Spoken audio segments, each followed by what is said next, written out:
parents immigrated from India, from Kerala, which is a southern state of India, which is predominantly has been impacted by the gospel. So I have a kind of a longer Christian heritage in my background.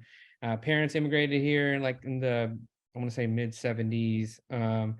And then they eventually moved to Texas, and then I was born here in Dallas, Texas.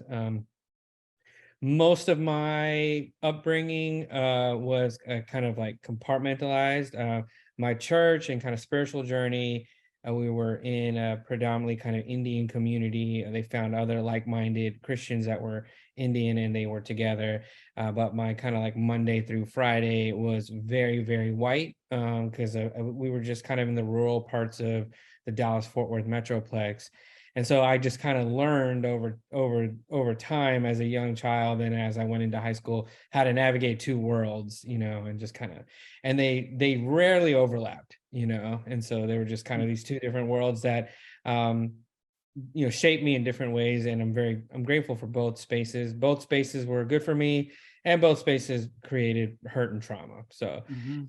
I think when I went to college is when I started meeting more and more um, South Asian or Indian Americans. Like they are like me, born here, raised here. It was a confluence of both of those cultures, and I really started exploring my cultural background in college.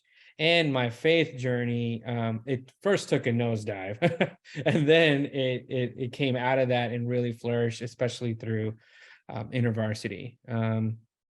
After college, so after a lot of like, wow, I love my Indian background, and I didn't know much about it, and wow, I love Jesus, and I was really plumbing the depths of all of that. That started to really ignite a lot of who I was, and maybe God was giving me clues about maybe even my like trajectory in life. But my parents had other plans for me. They were like, "You're going to be an engineer." And I was the good son. I wanted to, I was playing the role of the good son. So I didn't tell them that I felt called into ministry and called to reach other Indians and South Asians, because I was seeing like people from different faith backgrounds come to Christ. So while in college, so I thought I was going to get to do that for the rest of my life.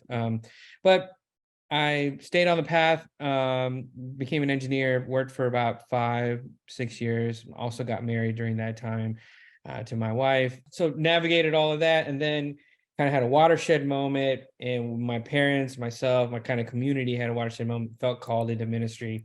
So left engineering, started and worked for InterVarsity, worked for InterVarsity for over a decade, shaped me in profound ways about ministry and reaching. And I really got to try a lot of things because in kind of in the parachurch world or with the university, I could be a little more bold, and like kind of be a mad scientist in ministry to figure out, oh, how do we reach our friends.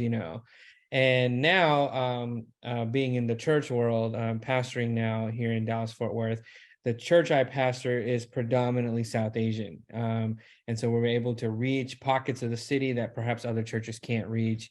And all that formative time in university, I've been able to now apply in a church setting, multi-generationally, and kind of see God do stuff there. So I have two awesome kids, a daughter and a son. And yeah, and most of my extended family all lives in Dallas.